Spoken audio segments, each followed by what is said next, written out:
Well, welcome to Leadership and Culture in Healthcare. My name is Matthew Winn, and I am delighted to be joined by Buki Adeyemo, who is the Chief Executive of North Staffordshire Combined Healthcare Trust. And I think that's a mouthful. So we're going to call you Combined, Buki, I think, to make sure we're clear about this. Welcome to you, and thank you for joining me to talk about all things leadership and culture.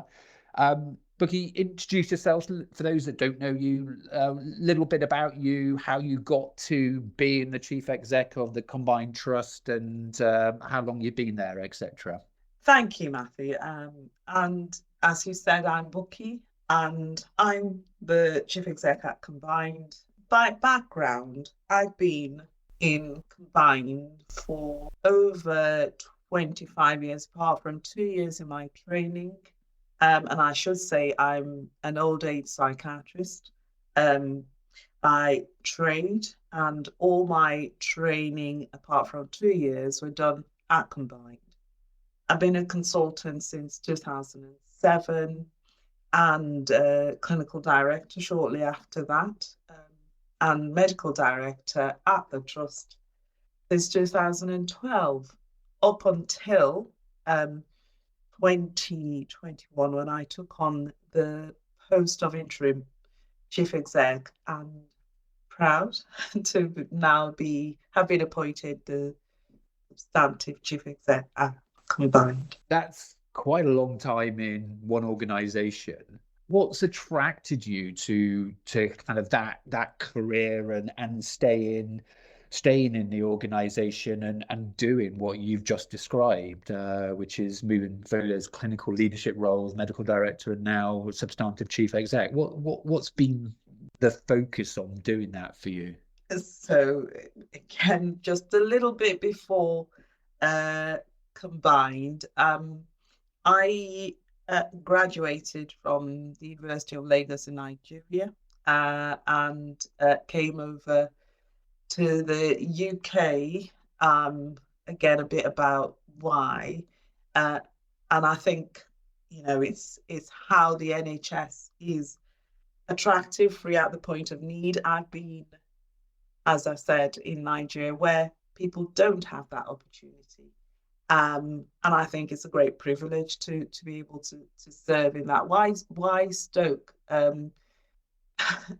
It's somewhere that I suppose I found the culture that's really one of a kind of family culture where people look after each other. And I mean the trust. And it's one that even after 2 years outside training, it's one where that hasn't been matched. And the opportunity to basically make a difference in people's lives, and that, I mean, our staff, our patients, is one that has always guided whatever I do. It's being able to provide the best for people. That's something that's important to me.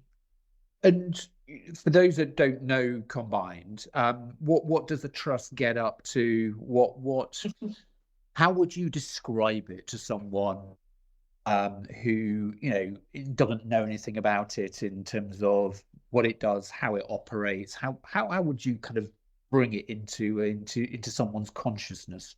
So at Combined, we provide specialist mental health, learning disabilities, substance misuse, that in the main. And we also have a primary care directorate we started about 5 years ago, made up of 4 GP practices. And we work as a whole and don't see one separate from the other. So it's a similar pathway from primary care to mental health. We serve the main population of North Staffordshire, that's Stoke-on-Trent, and the northern bit of Staffordshire, so 2 local authorities. We provide some prison services to a small prison in just going into Shropshire, but still on the edge of Staffordshire. But in the main, we serve the local population and work closely with local authorities as well, Stoke-on-Trent City Council and Staffordshire County Council. Very close relationship and partnership with our acute trust. And we also have, I'm proud to be one of the first, if not the first, to provide crisis care that doesn't require patients to be referred. So basically, essentially like an A&E for mental health services, you can present at our crisis care centre without requiring a referral. And it's all age and open 24/7. So essentially operating like a mental health A&E. So yeah, really proud of that, of the services we provide to our local. One of the reasons we're talking is, as with this series of podcasts, is because your staff, through the last staff survey, rated you best in class for mental health trust, and I think across 6 or 7 of the people promised domains, which is no mean undertaking. So how would you describe the culture in the organisation? You've already used the term family. You've used the word trust a lot already. So what is it about the combined culture that actually you're proud about? So one of the things that we at Combined and the leadership team really work hard at is ensuring that we look after people. And when I use the term people, I mean our staff and our patients. For me personally, was brought home about 7 years ago when we embarked on a series of listening projects, really listening to people, wanting to find out what got in the way of them being able to do a great job. And there were 23, I suppose, separate projects that we started. But the key turning point, I think, was when we published almost you said what we did and, the quick wins. So one example was people talked about not being able to have access to laptops to be able to do their job, input into patient records in a timely way. And just publishing back, you said this is what is getting in the way of you doing a great job. And here is how we have responded. I think people sat up then, because not only were we listening for the sake of it, we were demonstrating that there are actions to support people in whatever it is that they needed. So that was the start of that kind of trusting relationship that we were really encouraging. I wanted to listen to what people said. So that was the first bit that I noticed, the shift in the relationship, I suppose, between the leaders and staff on the ground. One of the other actions we took then as a trust was to flatten the hierarchy, removing the number of steps between the board and the staff on the shop floor.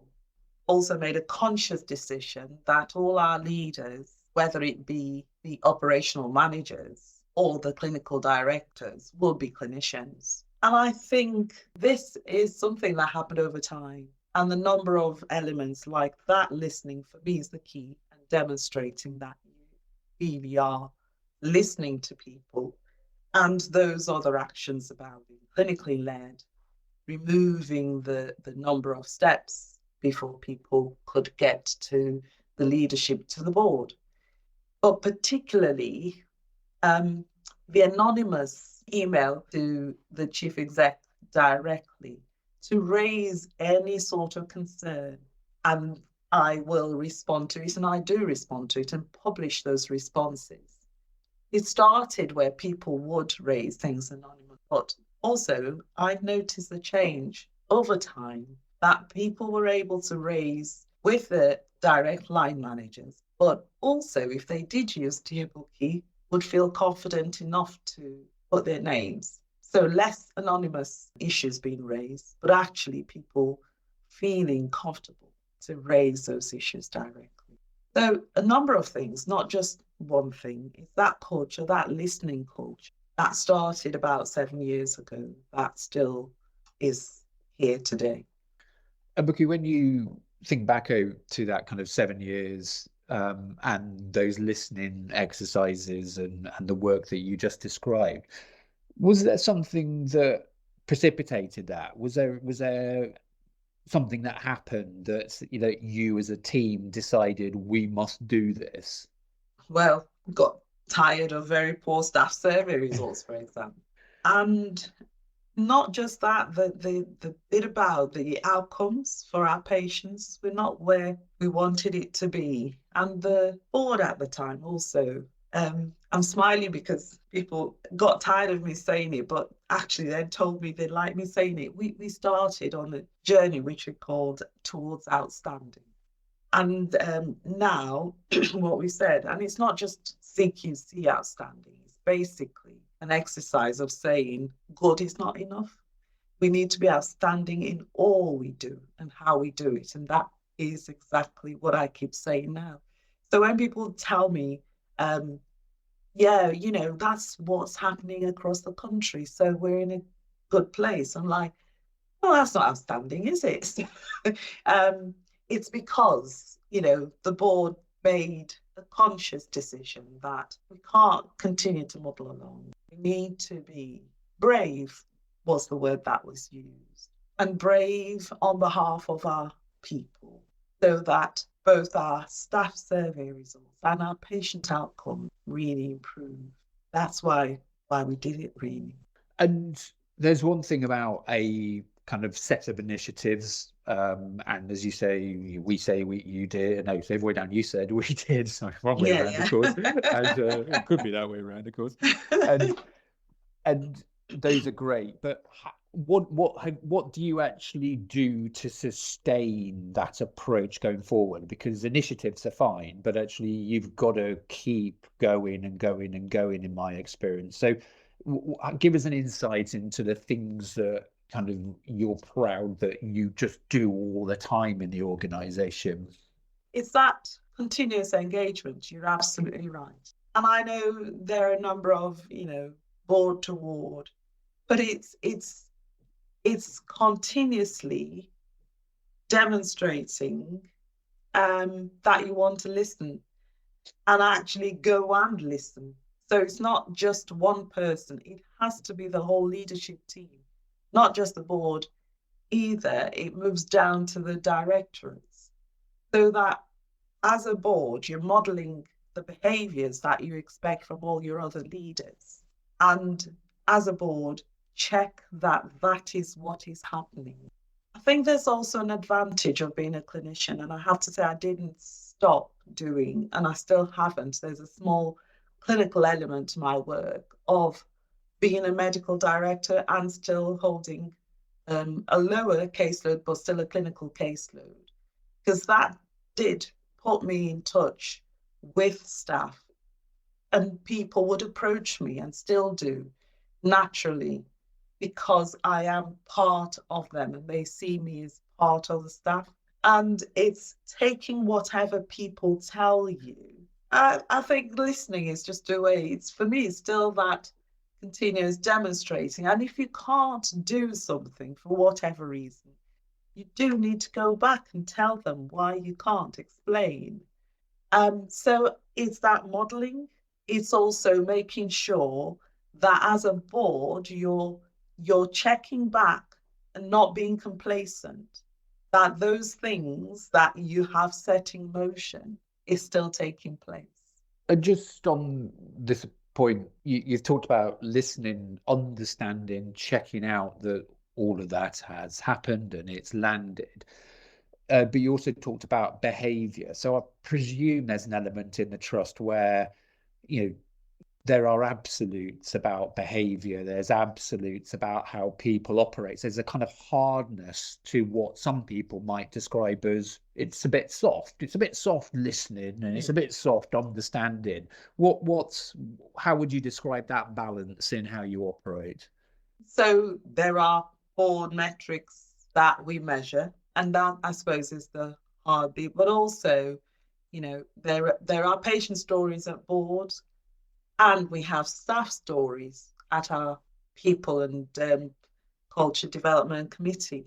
One it's not recent, but very impactful patient story happened about 4 years ago, where we had just, and it's not funny, but we had just had a very lovely res survey, report.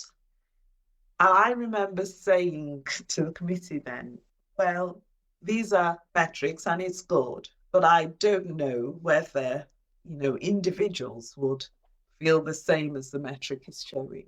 And coincidentally, not by design, the staff story actually was very impactful because it just demonstrated how we cannot be complacent, because for that member of staff, she had experienced, it wasn't the racist issue from the patient, it was how she wasn't supported, didn't feel supported afterwards.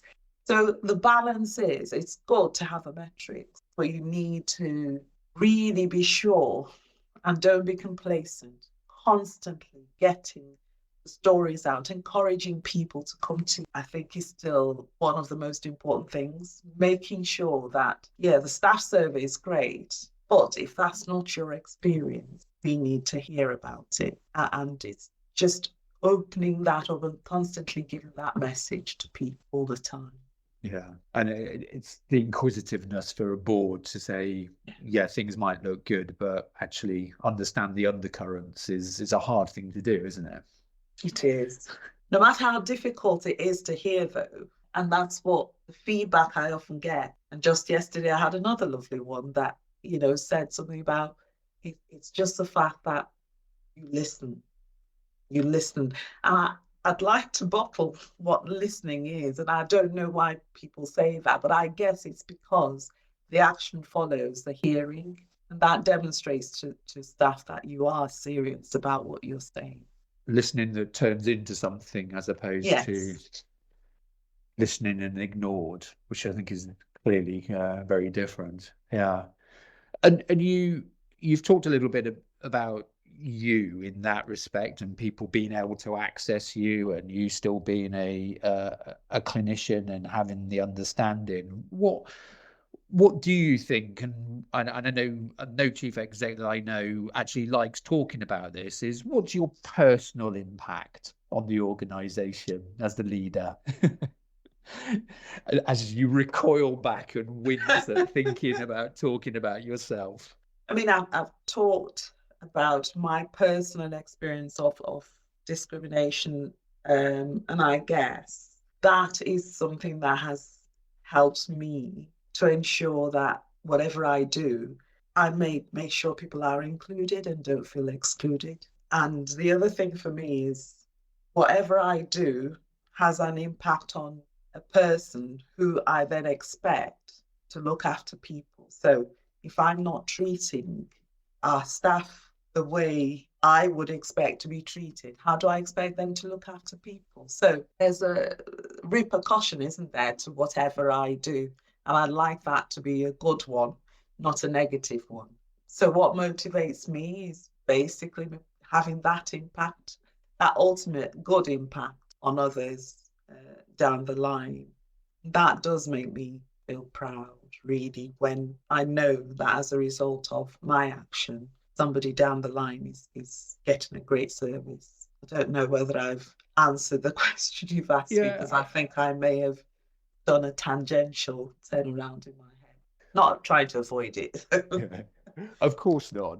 But I suppose just to push you slightly then, how I understand the impact of Buki on others, and people can mirror that and see that playing out. But how are you, as the chief exec, then ensuring that your directors, your clinical directors, your senior leaders have that approach that you've been describing during our discussion? What are the things that you do to make sure that that is the way the leadership operates in en masse? So one of the things that I'm a great fan of, and we did do this again on the journey to getting where we are, is ensuring that we understand what a team means and the good attributes of a team, which is to have clear objectives, clear leaders, high trust, and be able to challenge, and that makes us innovative. And it's the same thing when you ask about, so I will talk about the executive team, and that's mirrored with the senior leaders in the trust, is being able to articulate what we expect from each other. And therefore, there is a high trust within the executive team. And a number of times we will challenge each other. And I know that is because we know that that's coming from a place of wanting the best for everyone, and helps us sometimes to, I personally, I know that my direction has been changed by those kind of great conversations. And that's mirrored into our senior leadership team. So people are clear about expectations from us to them. And down the line, that is what I hope. And I haven't seen anything to suggest otherwise. Where there, that's what's transmitted down the line. Where there might be doubts, again, it's that same thing about being clear and not shying away from having what could be difficult conversations. Because sometimes people think that we're being kind by avoiding something that you suspect is not as it should be, and that doesn't work. So it's about ensuring that that is done in a compassionate and respectful way, and seeking to understand what the issues are, but not shying away from it. And there's a lot of power in that, and that is it's a tough thing to do. It's interesting. We describe them as difficult conversations. They're essential conversations, aren't they? Because if you don't have them, it erodes culture straight away. That's right. Yeah, totally agree. But not everyone feels comfortable with that. And I'm not saying I feel comfortable, but what is the consequence of not doing so? And how have you therefore learned how to operate in this role and develop that set of skills? Well, it's the word develop. And I guess having been in the role for, an exec for over 10 years, it's been molded. And what I say molded, but what I find valuable as well is, having an executive coach that you can test things out with, who again would not be afraid to challenge some of the assumptions that I have, and I have been challenged, and that's helped quite a lot. I think before that, though, it's essential that your values are aligned to the values the trust espouses. So make sure that it's not just something you say or recite at times when it looks nice on the trust logo or you're having a meeting. People will see through that. It's also learning from where things haven't gone so well as you might want them to. Not being shy to talk about it. I guess what we tend to do is talk about the not so good times. And I include myself in this, feeling shy about embracing some of the achievements together. And that might be a selfish thing that I've learned from other people, explaining why on behalf of the staff, we need to shout about our achievements. On behalf of the patients, we need to shout about it. Because it's also part of you said, we did. This is the outcome of having this kind of approach. That's what happens when your values are followed and aligned. So, a number of things. I don't think it's the one thing. And I guess just the willingness to learn from others and to learn from where things haven't gone so well. And just thinking in the final few seconds, Buki, about you. What sustains you as a chief exec and someone who's been an executive leader for a long time? What sustains you? What motivates you? How do you keep that focus that you've been beautifully describing? Because it comes with a lot of energy, and that comes with a lot of time and effort, and that needs to be compensated somehow. So how do you do that as an individual? Yeah, I mean, one of the things that a leader must do is learn to have some downtime where you're not reading email. Basically, go away on holiday from work, proper holiday, not constantly checking your phones, because you will burn out if you do that. I often find that when I have my proper breaks, I come back even better refreshed. What motivates me, like I said, is just making sure that people get the absolute best. And therefore, I find that when I come back, I've got loads of ideas that I want to try and share with the team. And outside of work, it's important to have other interests as well.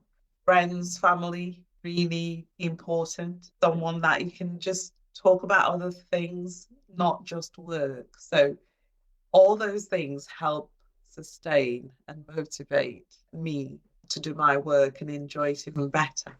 Finally, Rookie, there'll be people listening to this who are in the early years of their leadership journey and leadership career, and you've been at this a good time and have learned a lot. Without being trite, of course, what would you say, and what would you kind of implore people to do to be someone learning the how to be a great leader in the NHS? What would I say? I think it starts from motivation of wanting to give the best. Yeah, without sounding, what have I learned? I've enjoyed, and I still continue to enjoy it, because I think it's really humbling and it's a great privilege to be in this position. And it's the results of, what you put into it. And when you see the great results come out, I wouldn't change what I've done or how I've done it so far. And I think it's really great. We need great leaders. Leaders don't have to be bosses, if that makes sense. It's about showing how things can be done in an even better way.